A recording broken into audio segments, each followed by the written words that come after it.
सुफलमतिविभावना पटुमतीभ्यो सुचरितपोनिधिभ्यो नमो गुरुभ्यो गुणगुरुभ्यो शक्तिशुगुणसमग्रे पंचव्याचारकरणसन्दर्शे शिष्यानुग्रहकुशले धम्मायिरि सदा वन्दे गुरुभक्तिसंयमेन यो तरन्ति संसारसागरं घोरम् छिन्नन्ति यट्टिकम्मं यम्मं मरणं न पावन्ति ये नित्यं व्रतमन्त्रहोम्यनिरता ध्यानाग्निहोत्राकुला षट्कर्मां विरतास्तपोधनधना साधुक्रिया साधिवा शीलत्रावर्णां गुणप्यहर्णां चन्द्रार्गिते ज्योतिका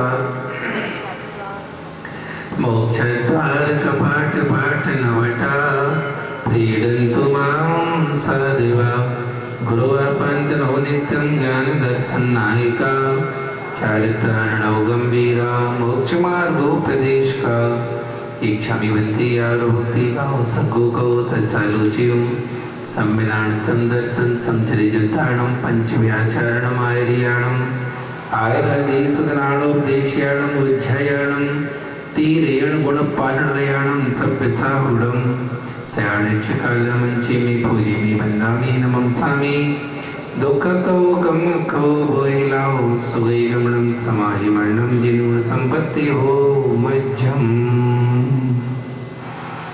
नमः श्री वर्धमानाय निर्धूतकलिलात्मने सालोकानां त्रिलोकानां यदि विद्या दर्पणायते पंचपरमेष्टि भगवान की देवादिदेवी खजाराट श्री मुनि सुभृतनाथ भगवान की देवादिदेवी खजाराट मूल नायक श्री पार्श्वनाथ भगवान की वर्तमान शासन विष्णु प्रभु श्री महावीर भगवान की आचार्य श्री समंतभद्र स्वामी जी महाराज की संत शिरोमणि आचार्य गुरुवर श्री विद्यासागर जी महाराज की जय।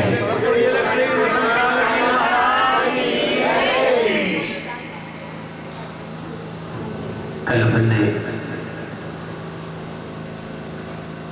समंतभद्र स्वामी के लिए काशी के राज दरबार में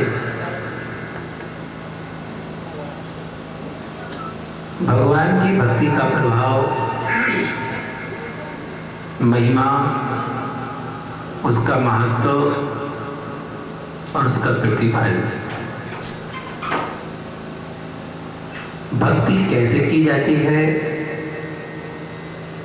और भक्त कैसे भगवान की भक्ति में तन्मय होता है और उसकी महिमा से कैसे अनाकार को आकार मिला, अभावों को सद्भावों का रास्ता मिला,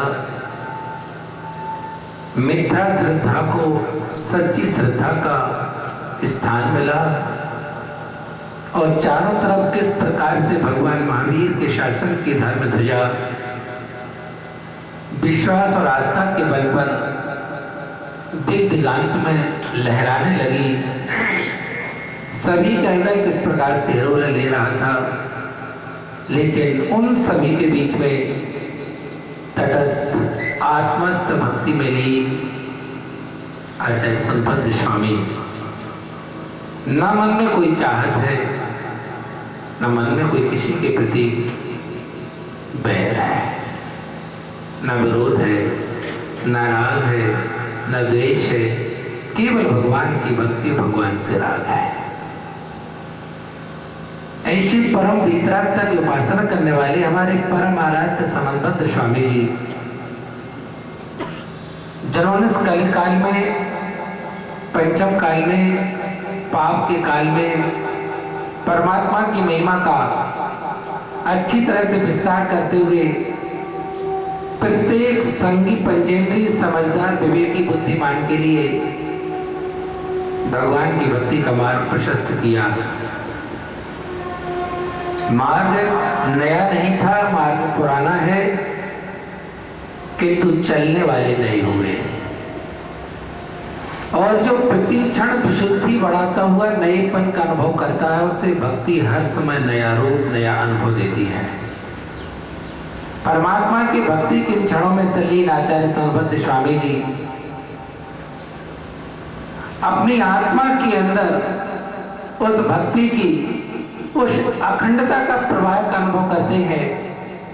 और जैसे उनकी आंख खुलती है, आंख खुलने के बाद चारों ओर श्रद्धा का जमघट था, चारों ओर भक्ति का प्रवाह था, चारों ओर भगवान की जय जयकार के अनंत नाद थे।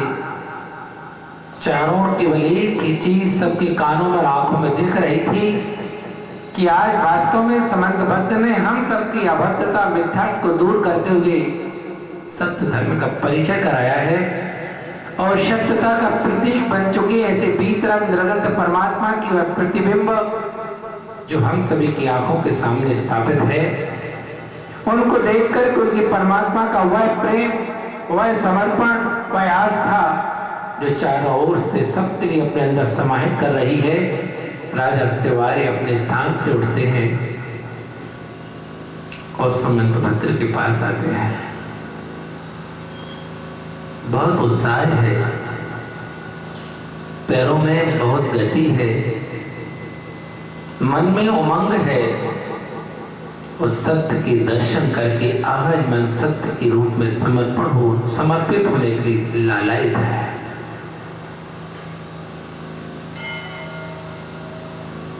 जैसे वो आगे बढ़कर उन्होंने समंतभद्र की पीठ के पास पहुंच करके साष्टांग प्रणाम करते हुए कहा, मेरी भूल क्षमा हो,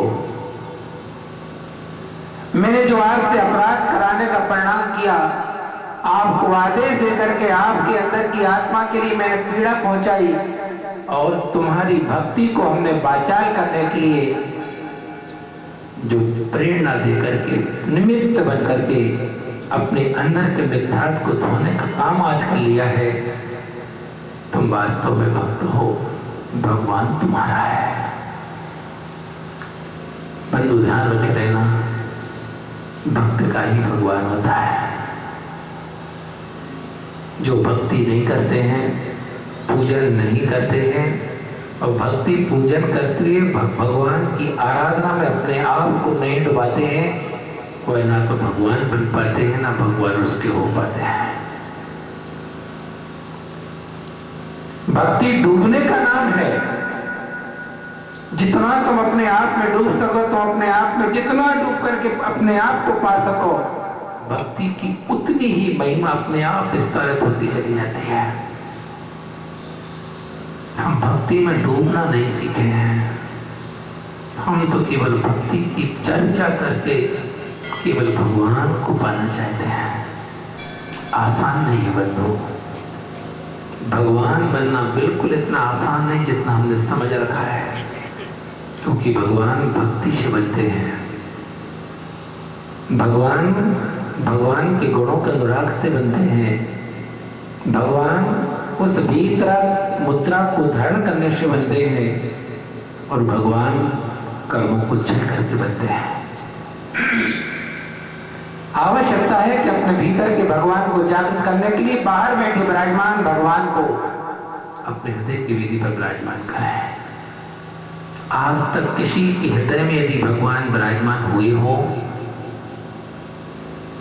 इन चेहरों में तो मुझे वो चेतना नहीं दिखते। समंतभद्र के चेतना में, गहराई में वह भगवान बैठे थे, इसलिए भगवान बाहर भी दिखे। अभी तो हमारी आंखों में बाहर के भगवान भी सही नहीं दिखते, भीतर का भगवान इन आंखों से कैसे दिखेगा? जब तक बाहर की आंख परमात्मा की भीतरात्मा का, निरंतरता का परिचय न पाले और भीतर से उनके प्रति समर्पण, आस्था का वह रूप समर्पित होकर के बाहर प्रकट ना हो, तब तक भीतर भगवान का दर्शन नहीं हो सकता। जिस पेड़ की जड़ें धरती में जितनी गहराई में जाकर के समाहित होती है, वह वृक्ष उतना ही ऊपर उठ करके अपने अंदर की स्थिरता का, दृढ़ता का और भीतर धरती से एकत्व का परिचय देता हुआ फलता फूलता है। हमारी जड़ें अभी कहाँ है? हमने अंदर किसमें किसका विस्तार कर रखा है? अपने अंदर किस दृढ़ता के साथ अपने आप को मजबूत बनाया है? हमारा कौन सा वृक्ष आकाश से बातें करने के लिए ऊपर उठ रहा है? ये अपने अंतस चेतना में जाकर के खुद से पूछना। आचार्य समन्वय में हम सभी के लिए अपनी भक्तता का परिचय, संमित्रता का परिचय देकर हम सभी के आत्मा को हिलाने का प्रयास किया है कि तुम वास्तव में भगवान की भक्ति करते हो, भगवान तुम्हारी भक्ति में सामने आए तो समझना कि तुम्हारी भक्ति है। पहले बहुत सारे विद्वान होकर के चले गए, जिनके लिए जिन मुद्राधारी, दिगंबर मुद्राधारी गुरुओं के दर्शन ना हो सके, वो लिखते रहे ते गुरु कब मिले उपकारी। और हमारी आंख और उनकी आंख का अभाव, हमारी आंखों के सामने का सद्भाव और हमारी आंख का अंधापन हमें भगवान का दर्शन नहीं करने देते हैं। जब तक कि अभाव हमारे मन से नहीं हटेगा, तब तक साक्षात परमात्मा का प्रतिबिंब और जिन मुद्राधारी गुरु के दर्शन होने के बाद भी हमारे भीतर सम्यक्तता और श्रद्धा प्रकट नहीं होगी। चमड़े की आंख से देखने वाला वर्ण पुद्गल का होता है, जड़ का होता है, अचेतन का होता है, किंतु उस वर्ण को देख करके जो अपने भीतर वर्णातीत स्थिति के साथ अपने आप में आनंद का अनुभव करता है, वही वास्तव में श्रद्धा का अधिकारी बनकर के श्रद्धेय को अपने जीवन में, अपनी आत्मा में बैठा पाता है। यदि आचार्य महाराज समबुद्ध स्वामी जी घोषणा करते हैं कि परमार्थ भूत देव गुरु शास्त्र की आस्था का नाम, श्रद्धा का नाम सम्यक दर्शन है, तो इसका अर्थ ये नहीं है कि 7 तत्व वहां पर नहीं है, 6 द्रव्य वहां पर नहीं है, 85 कैवानी 9 पदार्थ वहां नहीं है। इसका अर्थ ये नहीं है वहां पर 9 पदार्थ हैं, 7 तत्व हैं, 6 द्रव्य हैं, 85 काय हैं, क्योंकि इनके बिना उनका कथन नहीं है, इनके बिना उनका मार्गदर्शन नहीं है, इनके बिना उसकी उपलब्धि नहीं है, इनके बिना वो भगवान का, भगवत्ता का परिचय नहीं है। इसकी बहुत आवश्यकता है। 7 तत्वों के नाम ना चल सकता है। एक तो जो हमारे पूज्य हैं, उनके चरणों में यदि पूजा नहीं की जाती है तो नहीं चल सकता है। आपने नाम सुना होगा शिवभूति मुनिराज जी का, जिन्होंने अपने जीवन में दिगंबर मुद्रा को धारण किया, गुरु चरणों में समर्पण किया, अपनी चर्या के लिए पूर्ण रूप में अच्छी तरह से संभाला और अपने जीवन में कहीं किसी प्रकार से ना अतिचार, ना अनाचार, ना शिथिलाचार कुछ भी नहीं रखा, और उनके लिए नमोकार मंत्र भी याद नहीं रहता था। उनको तत्वों के नाम तो बहुत दूर, जो स्वयं का भेष है उसकी तो महिमा उनके पास थी, किंतु मूल गुण कितने होते नाम भी याद नहीं थे। बंधु, आपकी दृष्टि में तो वो ज्ञानी थे ही नहीं। आपकी दृष्टि में तो मुनिराज केवल बाहर से द्रव्यलिंग में थे। आपकी आंखों के लिए वह मुनि भेष था, लेकिन आप भूल गए हैं वही मुनिराज भगवान बन चुके हैं। आप भूल चुके हैं जिनके पास 7 तत्व के नाम याद नहीं थे, वो भगवान बन चुके हैं। इसलिए ध्यान रख लेना, जानकार शब्दों के तुम हो सकते हो, किंतु यहाँ पर शब्दों के जानकार का नाम श्रद्धा नहीं है बंधु। यहाँ पर तो उस भाव भाषा के साथ जीने वाली श्रद्धा जो अपने आराध्य के चरणों में समर्पित होती, उसका नाम है सम्यक दृष्टि, उसका नाम है भगवान की आस्था का परिचय। उसके नाम है, उसका नाम है परमात्मा के प्रति प्रेम, और उसका नाम है आत्मा को परमात्मा बनाने के लिए तैयारी। इसलिए हम आप सबसे जरूर कह देना चाहते हैं कि आप कम से कम शिवभूति की तरह अपने अंदर सरल परिणाम बना लो। बिना सरलता के सिद्धत्व नहीं मिलता, बिना सरलता के ऋजु धर्म आर्जव धर्म नहीं आता, बिना सरलता के भगवान की भक्ति समर्पण नहीं होता, बिना सरलता के देव शास्त्रों के चरणों में माथा नहीं झुकता, बिना सरलता के माता पिता को सम्मान नहीं दे पाते, बिना सरलता के प्राणी मात्र को अपने समाज नहीं मान सकते, बिना सरलता के जीवन का सुख शांति नहीं मिल सकता। यदि चाहिए है तो सरल होना सीखना। यदि चाहिए है कि मैं अपने आप के लिए भगवान बनाऊं तो अपने जीवन को सरल पूर्वक सरलता के साथ में उन चरणों में उस श्रद्धा भक्ति के साथ लुटपुट हो जाना जो तुम्हें भगवत्ता का रूप प्रदान करती है। बंधु, आंखें से देखी हुई दृश्य केवल स्पर्श रस गंध वर्ण वाले पुद्गल का परिचय कराते हैं, किंतु जिनको आंखों के साथ चेतना जोड़ करके देखा जाता है वह केवल बाहर का रूप नहीं देखती, वह भीतर की भक्ति के द्वारा भीतर के भावों को भी पकड़ लेती है। आप जानते हैं छेड़ाला के मंगलाचरण में पंडित दौलतराम जी ने लिखा है, तीन भुवन में सार बीतराग विज्ञानता, ता प्रत्यय लगाया है, विज्ञान नहीं कहा, विज्ञानता कहा। केवल शब्द पूर्ति नहीं है, केवल छंद नहीं बनाया, स्वच्छंद लोगों के लिए छंद के द्वारा संकेत दिया है कि भाव भासना की और अपनी जिंदगी को अपने भावों को आगे बढ़ाने का प्रयास करो।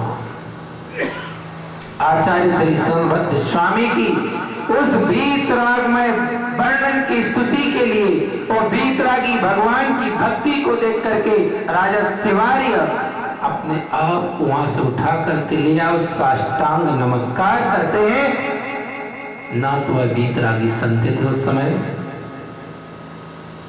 ना दिगंबर मुद्रा थी उनके पास, ना ही सात तत्व का परिचय करा रहे थे, ना धर्मोपदेश दिया जा रहा था, केवल उन्होंने सत्य के मार्ग स्वरूप भक्ति का वह प्रभाव है और वह उन्होंने गंगा की गंगोत्री का परिचय कराया, केवल उस दृष्टि को दिखा के कि भक्ति का सही रूप क्या है। आप भक्ति के लिए समय नहीं दे पाते। तिलोय पंडितकार आचार्य श्री यतिभूषण स्वामी जी लिखते हैं कि भवनवासी देवों के भवनों में जन्म लेने वाले जितने भी भवनवासी देव होते हैं, जो जन्म से मिथ्यात्व के साथ जन्मते हैं, वह वहां पर पहुंचने के बाद सम्यक्त प्राप्त करते हुए यदि सम्यक्त के साथ भगवान की पूजा करते हैं तो अपनी आत्मा के अंदर इतनी तीव्र भक्ति, तीव्र कंठा, तीव्र उमंग और उत्साह, तीव्र आकांक्षा इतनी लेकर के चलते हो, तन्मय होकर के भक्ति करते हैं। अपनी आत्मा से पूछना, वह भवनवासी देव हैं, हम तो कम से कम भवनों में रहने वाले इंसान हैं। उनके भवनों के पास बहुत बड़े योजनों में वहां पर आकृत चैत्यालय हुआ करते हैं, चैत्य वृक्ष होते हैं, सिद्धायतन हुआ करते हैं और वहां पर वह कैसे निरंतर भगवान की पूजा भक्ति प्रतिदिन करते हैं और प्रतिदिन करते हुए कैसे आनंद का अनुभव करते हैं, कैसे वह क्षीर समुद्र का जल लाकर अभिषेक करते हैं, कैसे वह उत्तम अष्टांग द्रव्य ला करके भगवान की पूजा नृत्य गान वादित्रों के साथ गाजे बाजे के साथ करते हैं। अपन तो क्या करते हैं? आप कहें महाराज वो देव हैं, भैया तुम भूदेव हो, तुम कब कम हुए हैं? आपके अंदर भक्ति का वह प्रवाह नहीं है, भक्ति के प्रति वह रुचि नहीं है, वह लगन नहीं है। हमने भक्ति को केवल ये मान के रखा है कि बाहर का दिखावा है। बंधु ध्यान रखना, भक्ति बाहर का दिखावा नहीं, भक्ति भीतर दिखती है। और जिसको भक्ति भीतर दिखती है उसकी बाहर पैर अपने आप थिरकते हैं। संगीत का जिसको ज्ञान नहीं है, परिचय नहीं है, यदि वह संगीत की गोष्ठी में बैठा है तो उसकी गर्दन अपने आप में ढकती है, क्योंकि भाव वासना हो रही है। यदि आप उसके ऊपर आदेश देकर के तलवार भी लटका दो कि जिसको संगीत का ज्ञान नहीं, उसने अपनी गर्दन हिलाई तो गर्दन के ऊपर तलवार आ जाएगी, और जो उसके में डूबा है उसको गर्दन कटने का भी भय नहीं होता है। उसको भक्ति का आनंद आता है, स्वाद आता है, रस आता है, इसलिए वह भयभीत नहीं होता। वह तो भक्ति से भव मुक्त होने के लिए आया है। भय के साथ भगवान नहीं मिला करते हैं। ये बात अच्छी तरह से याद रखें।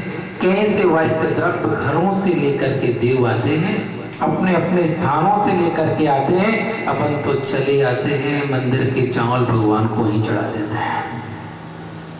घर से लाना भी मुनासिब नहीं समझते। बंधु, ये भक्ति की पहचान नहीं है। अपने हाथों से बढ़िया पवित्र उज्जवल श्रेष्ठ उत्तम अष्ट द्रव्य ला करके भगवान के श्री चरणों में भक्ति स्वरूप अर्घ चढ़ा के अपने आप को समर्पित करना सीखो। भगवान की तरफ उठा के भगवान को नहीं चढ़ाई जाती है।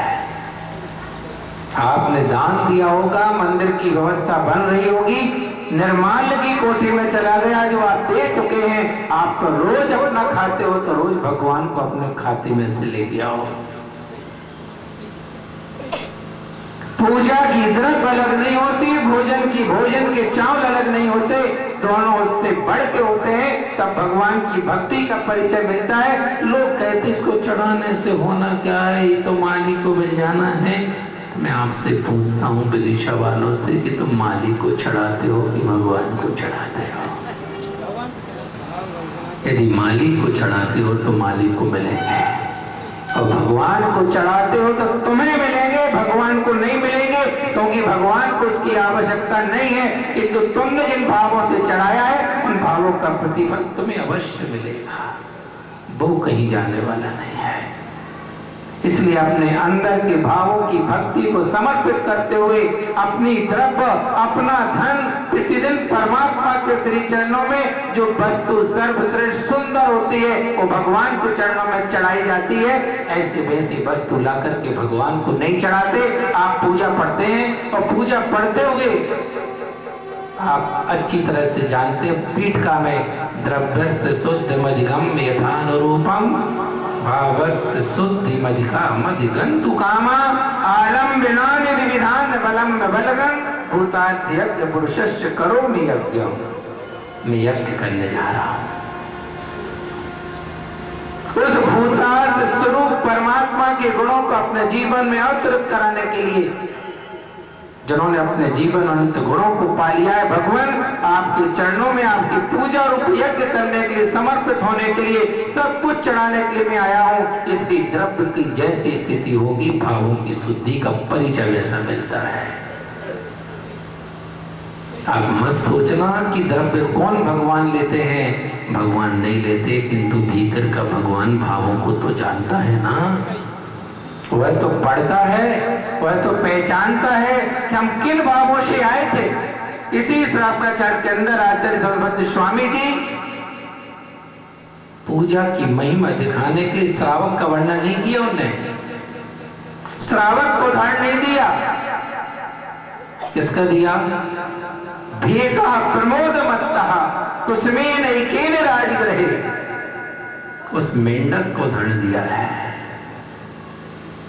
जो अंदर से प्रमोद भाव से, उत्साह से, उमंग से, बड़ी विशुद्धि से फुदकता फुदकता जा रहा है। और जिसने जब सुना था, राजा सैनिक के द्वारा घोषणा कराई गई थी कि भगवान का शोषण विपुलाचल पर्वत पर राजगृह में आ चुका है, और वह अपनी बावड़ी से बाहर आके बगीचे में था और बगीचे में से फूल की पांख भी लेकर के आया था। कौन सी थाली में लाया था? कौन सी थाली में लाया था? बस हम इसलिए पूछा कि तुम मुख में लेके मत आया, तो मेंढक बन के आया। मेंढक के लिए वही थाली है। तुम्हारी थाली तो सोने और चांदी की है। भाव की थाली मत कहना, हमारी थाली तो भावों की है। सो भाव के भोजन घर में जाके करना, बिना थाली के बिना भोजन के, तब समझ में आएगा।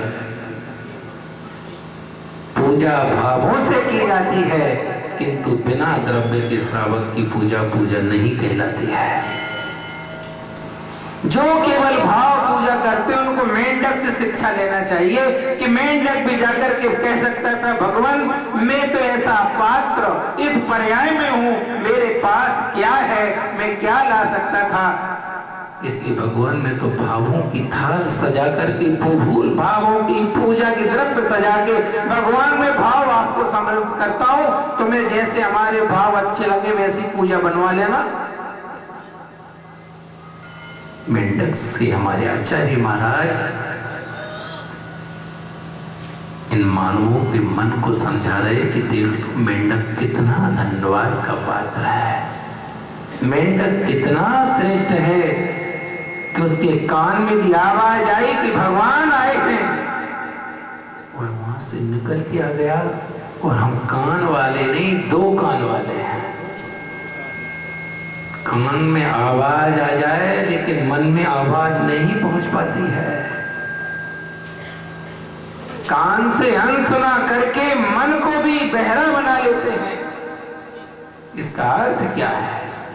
इसकी श्रद्धा कहें, इसको भक्ति कहें, इसको समर्पण कहें, इसको आस्था कहें, इसको संबंध निर्जरा का आदर कहें, इसको सात तत्व की रुचि कहें, इसको मोक्ष मार्ग पर चलने का परिणाम कहें, इसको तत्व का निर्णय कहें, इसको भेद विज्ञान कहें, इसको स्वाध्याय कहें, इसको क्या कहें।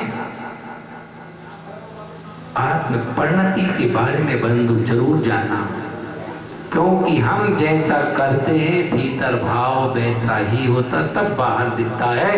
यदि भीतर भावों में इस प्रकार की स्थिति पवित्र पावन है तो बाहर का आचरण मेंढक की तरह कान में आवाज आए तो हम तत्काल अपने हाथ में उस द्रव्य को लेकर के दौड़ पड़े, प्रभु के चरणों में पहुंच जाएं और वहां पहुंच करके जरूर अपने आस्था के उन पुष्पों को चढ़ा करके भगवान की भक्ति करें। और भक्ति करने से पहले, भगवान के पास पहुंचने से पहले मेंढक कहीं और पहुंच गया। राजा सैनिक के हाथी के पैर से दब करके कहीं और पहुंच गया। गाड़ी में बैठ के निकले कहीं और के लिए थे, लेकिन रास्ते में कहीं और पहुंचा दिया गया। बंधु, दुर्घटनाएं ऐसे ही होती हैं, आज ऐसे ही हो रही हैं। कभी चलने वाले आंख बंद कर लेते हैं और कभी चलाने वाले आंख बंद कर लेते हैं। और जब किसी ना किसी की आंख बंद होती है, कभी ना कभी किसी प्रकार से मन चंचल होता है, दृष्टि हटी, दुर्घटना घटी, उपयोग चंचल हो गया, परिणाम निकला कि दुर्घटना के पात्र बन गए। कहीं पहुंचने से पहले कहीं और पहुंच गए। इस वर्तमान समय में इतनी सारी दुर्घटनाएं, बंधु, इसमें रोड का दोष नहीं है ना, रास्ते का रोड दोष है। जैसा कि आचार्य कुंदन भगवान ने लिखा कि रास्ता लूटता है, तो रास्ता लूटता है क्या कि वहां लूटने वाले लूटते हैं? ध्यान रखे रहना, रास्ते का दोष नहीं है, रास्ते पर चलने वालों का दोष है। आप सरकार से मांग करते हो, सरकार आपकी मान के बढ़िया 4 लाइन 6 लाइन बढ़ाती चली जा रही है और तुम्हारे पेट का पानी भी ना ले, इसलिए गड्ढे भी नहीं बचे। और तुम गड्ढे तो नहीं बचे किंतु जीवन गड्ढा मड्ढ हो जाता है। क्या स्थिति है? इतने सरपट भाग करके कहां जाओगे?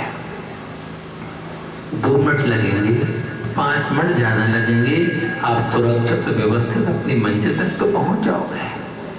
लेकिन पता नहीं हमें कहाँ जाना है, कहाँ पहुंचना है, कितनी जल्दी पहुंचना है, ऐसा कौन सा इमरजेंसी पड़ी है कि हम अपने जीवन की इस जोखिम को भी भूल जाते हैं।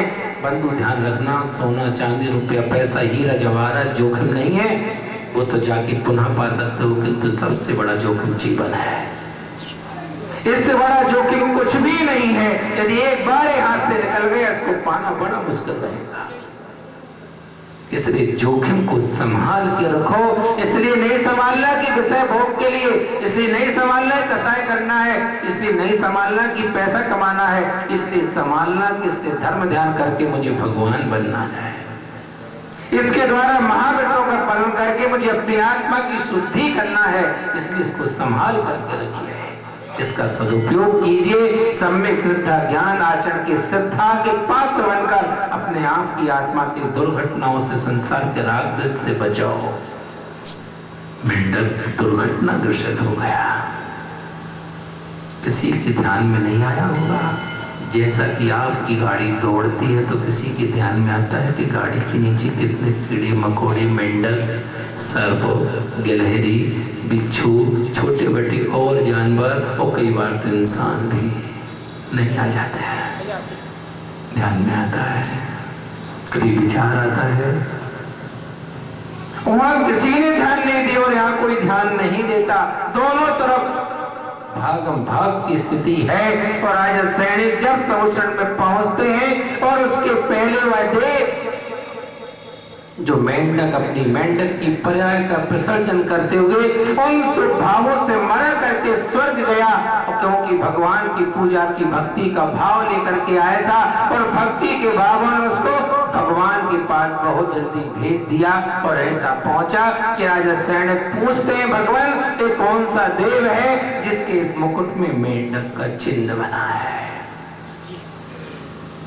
भगवान की दिव्य धुनी से अब राजा सैनिक के लिए ज्ञान होता है तो अपनी भूल का एहसास होता है कि एक मेंढक, एक त्रियंचक, एक छोटा सा देहधारी इतनी बड़ी दिव्य श्रद्धा को अपने आत्मा में लेके आया था कि हाथी के पैर से कुचलने के बाद देव बन गया। और अपनी स्थिति क्या है विचार तो करना, कैसे उसका मन होगा, कैसे उसकी आत्मा पवित्र होगी, कैसे हृदय में उसके भगवान की पूजा भक्ति उमड़ रही होगी, कितना आनंद और गदगद से जा रहा होगा।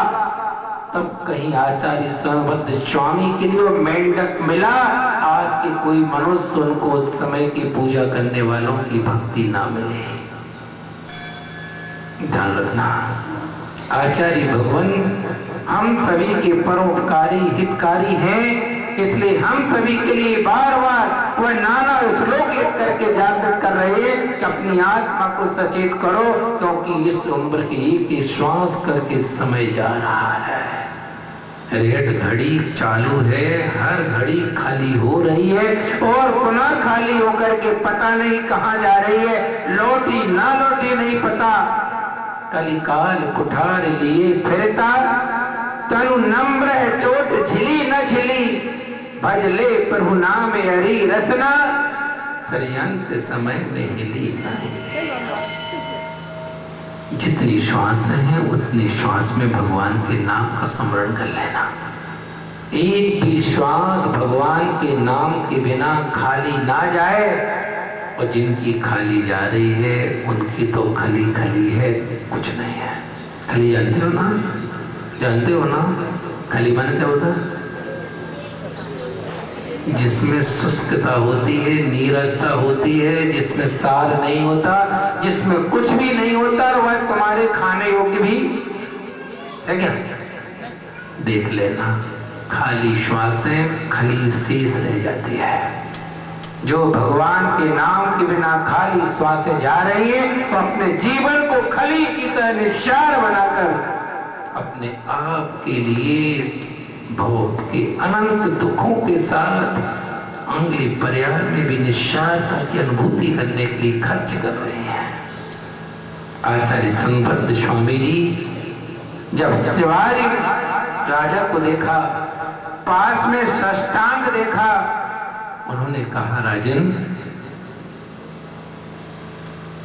राजा कहते हैं, भगवान आपके इन चरणों में मेरा बारंबार नमस्कार है। मैंने आपकी भक्ति, आपके भगवान के स्वर को सुना है। मैंने आपकी श्वास में परमात्मा की दिव्यता को देखा है। मैंने आपकी हर लय और छंद में उस स्वतंत्र आत्मा के विचरण करने वाले उन रूपों को देखा है। मैंने तुम्हारे हाथ जुड़े हुए इस मुद्रा में उस परमात्मा के आकार को देखा है। मैंने तुम्हारी भक्ति में साक्षात भगवान को देख लिया है। इससे आगे अब क्या बचा है देखने के लिए? तुमने सत्य कहा था कि तुम अपने इस पाषाण खंड को सांकल से बांध दो। बहुत मजबूत सांकल थी, किंतु वह सांकल भी परमात्मा की भक्ति में ऐसे कच्चे धागे की तरह टूट गई और साक्षात परमात्मा को तुमने हम सभी की आंखों के सामने प्रकट कर दिया। समंतबद्ध तुम्हारी भक्ति और तुम्हारी निजी भक्ति मैं किन शब्दों में कर सकता हूँ, मुझे नहीं आता। बस मैं तो आपके चरणों में इसलिए आया हूँ कि मैं आज से तुम्हारा हूँ। तुम मुझे भगवान बनने का रास्ता दिखाता हो। प्रभु तो मौन बैठते हैं, प्रभु तो मौन बैठे हैं। उनसे वास्ता क्या है? गुरु तुम बात करते हो, बता दो रास्ता क्या है। आप तो मुझे भगवान बनने का रास्ता दिखाओ, आप तो मुझे परमात्मा बनने का प्रेम दिखाओ। वह तो भगवान की भक्ति तुमने दिखाई, अब मुझे भगवान साक्षात बना दो। इसके आगे मुझे आपसे कुछ नहीं चाहिए। और राजा शिवार्य समंतभद्र के चरणों में प्रणिपात पूरी काशी नगरी के साथ होते हैं। सारी प्रजा आज भगवान वीतराग की वर्तमान शासन एक महावीर स्वामी के शासन की वृद्धि करते हुए अपने हृदय में श्रद्धा के साथ में उस अहिंसा की ध्वजा के साथ अपनी आत्म कल्याण की रुचि के साथ समर्पित होते हैं। समय आपका हो चुका है, इसलिए आप अपने आप के अंदर इन परिणामों के साथ उस सत्यता की अनुभूति के लिए, उस सत्य स्वरूप वीतराग भगवान के दर्शन के लिए अपनी चमड़े की आंख का नहीं बंद हो के लिए अपने हृदय की भावों की श्रद्धा की आंख खोलो, जिसमें साक्षात परमात्मा का दीदार होता है। ये चमड़े की आंख भगवान का दीदार नहीं कराती। उसके लिए तो वह अच्छा, सुंदर, शुद्ध, विशुद्ध दिल चाहिए, हृदय चाहिए, उपयोग चाहिए, मन चाहिए, जिसमें भगवान बैठे हैं। उस परमात्मा के स्वरूप को पाओ। अपने आत्म स्वरूप को पाने के लिए भगवान की भक्ति करो और अपने आप के लिए दिन ऐसी परमात्मा की भक्ति करते हुए परम वीतराग सामरत्नत्र की अनुभूति में जब तुम उतर जाओ, तब साक्षात अपने भीतर के भगवान की अनुभूति कर लेना और भगवान बन जाना। इसी परम पुनीत भावना के साथ कि समंतभद्र भगवान सदा जयवंत हो, उनकी भक्ति सदा जयवंत हो और उनके द्वारा दिखाई गई भक्ति और आत्म कल्याण का मार्ग सदा जयवंत हो। और हम उनके चरणों में नमस्कार करते हुए उनकी भक्ति से अपने जीवन को भक्त बना करके भगवान बनाए। इसी भावना से बोलो श्री महावीर भगवान की महाराज की जय। बैठ जाए।